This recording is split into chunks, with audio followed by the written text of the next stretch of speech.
안녕하세요. 이번 발표를 맡은 석사과정 신규태입니다. 제가 발표할 논문은 DIV-DIFF, A Conditional Diffusion Model for Diverse Human Motion Prediction입니다. 본 논문은 IEEE Transaction on Multimedia에 게재된 논문으로 Q1에 해당하는 저널이며 임팩트 팩터는 9.7입니다. 인트로입니다. 모션 예측은 인간, 로봇 상호작용, 자율주행, 애니메이션 등 다양한 분야에서 핵심적으로 사용되는 기술입니다. 그러나 현실 세계의 인간 동작은 본질적으로 불확실하며 동일한 동작으로 시작된다고 해도 여러 방향으로 전개될 수 있습니다. 아래 그림과 같이 예를 들어 걷는 모션으로 시작해서 달릴 수도 있고 멈출 수도 있으며 방향을 바꿀 수도 있습니다. 따라서 하나의 정답을 예측하는 결정론적 방식은 실제 상황에 부적합합니다.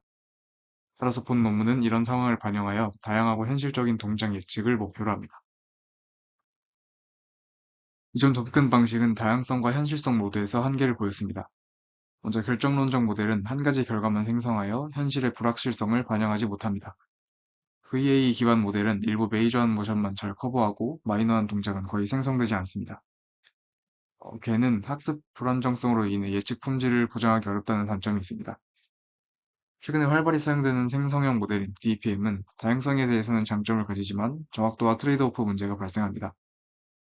그림을 보면 아래는 CVA 모델, 위에는 제한한 DIV-DIF 모델로 예측한 동작입니다. 왼쪽에 레이턴트 스페이스를 보시면 CVA는 대표적인 모션 패턴 근처에만 샘플이 집중되어 있습니다. 반면 제한한 모델은 보다 넓은 영역에서 다양한 모션 패턴을 포착하고 있는 것을 볼 수 있습니다.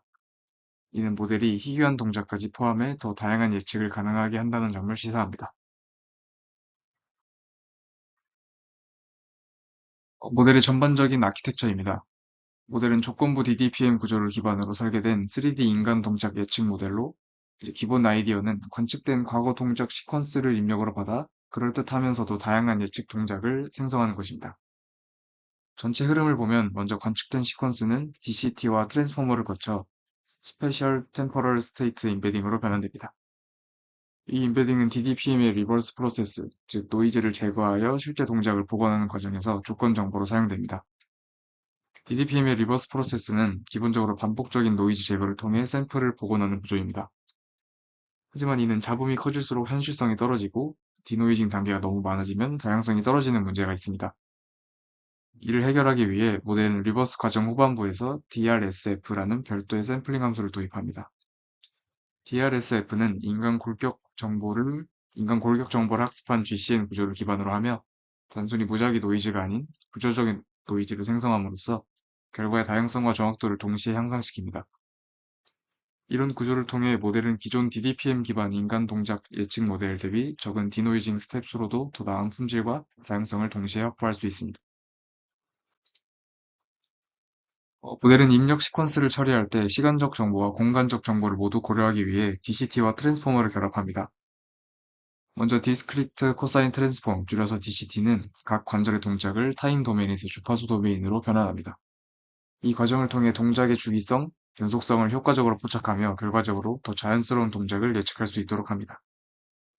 동작이라는 용어가 혼동의 여지가 있을 것 같아 이미지라고 표현을 하도록 하겠습니다. 다음 트랜스포머 구조는 각 시간 프레임 내의 관절 간의 관계, 즉 공간 종속성을 모델링합니다. 기존 RNN이나 GC는 시간 종속성에는 강하지만 각 관절 사이의 상호작용을 표현하는 데는 한계가 있습니다. 이에 따라 DCT로 템포럴 피처, 트랜스포머로 스파셜 피처를 반영하여 더 정확한 스테이트 임베딩을 생성합니다. 이 스테이트 임베딩은 이후 DDPM의 리버스 프로세스에 조건 정보를 입력됩니다. 포워드 프로세스는 DDPM의 기본 구성 요소로 예측하고자 하는 동작을 점진적으로 노이즈화하는 과정입니다. 각 스텝마다 가우시안 노이즈가 점차적으로 추가되며 최종적으로는 완전한 노이즈로 바뀌게 됩니다. 이때 사용되는 파라미터는 고정된 노이즈 분산 스케줄로 이는 각 단계마다 얼만큼의 노이즈를 추가하는지를 의미합니다.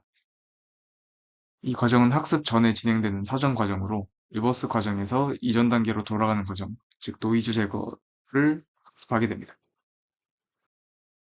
다음은 학습이 진행되는 리버스 프로세스입니다.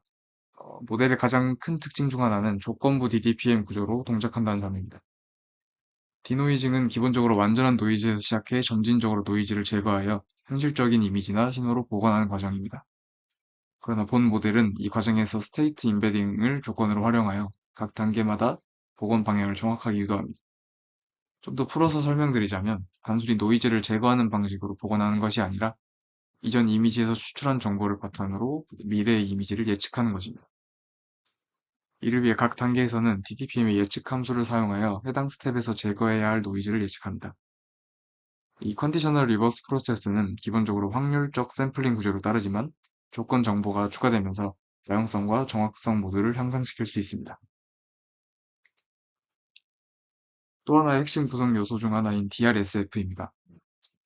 DTPM의 가장 큰 문제는 리버스 과정에서 후반부의 노이즈의 영향이 지나치게 커지면서 결과가 흔들리고 다양성이 감소한다는 점입니다. DRSF는 이를 해결하기 위해 GCN 기반으로 설계된 샘플링 네트워크로 인간 골격 구조를 학습한 프라이어를 기반으로 구조화된 노이즈를 생성합니다. 즉, 단순 가우시안 노이즈가 아니라 구조적으로 제약된 노이즈를 만들어내고 이를 통해 DTPM이 더 나은 예측을 하도록 유도합니다. 또한 DRSF는 디터미넌털 포인트 프로세스 기반의 로스를 사용하는데 간단히 말씀드리면 비슷한 샘플은 억제하고 다양한 샘플을 선택하도록 하는 방식입니다. 이를 통해 다양성 유지 및 오버피팅을 방지하여 학습 안정의 효과를 가집니다. 마지막으로 노이즈가 제거된 이미지를 실제 3D 인간 관절 좌표로 변환하는 디코딩 단계입니다. 코드는 단순한 선형 변환으로 복원하지 않고 입력 DRSF로부터 들어오는 구조화된 노이즈를 반영하여 각 관절 위치의 시간적 연속성과 해부학적 타당성을 유지하는 데 기여합니다. 모델의 최종적인 아웃풋이 곧 그림에 표시한 3D 동적 좌표입니다. 결과입니다. 그림은 시작 이미지로부터 각 모델이 예측한 10개의 다양한 이미지를 시각화한 결과입니다. 제안한 모델은 상대적으로 더 넓은 다양성을 보이면서도 관절의 위치나 자세가 현실적인 형태를 유지하고 있습니다. 사실 논문에서는 이렇게 언급하고 있으나 결과가 3D 형태가 아니라서 이렇게 표현하기에는 다소 부족하다고 생각하고 다양성 측면에서는 확실히 다른 모델 대비 우수함을 보이는 것을 알 수 있습니다. VA 모델을 보면 시작 이미지와 큰 차이가 없이 전부 서 있는 형태를 가지고 있어 이런 사실이 더욱 강조됩니다. 다음은 제안한 모델에서 DRSF 유무에 따른 차이입니다. 위쪽은 DRSF 없이 아래쪽은 DRSF를 포함한 예측 결과입니다. DRSF가 없을 경우 생성된 동작의 다양성이 확연히 떨어지는 반면 DRSF를 사용할 경우 다양한 동작이 나타납니다. 이는 DRSF가 단순한 보조가 아니라 예측 다양성에 기여하는 핵심 구성 요소임을 시사합니다. 다음은 백본 구조에 따른 성능 차이를 수치적으로 비교한 결과입니다. 기존 유넷 기반 구조와 트랜스포머, 그리고 DCT 플러스 트랜스포머 조합을 비교했습니다.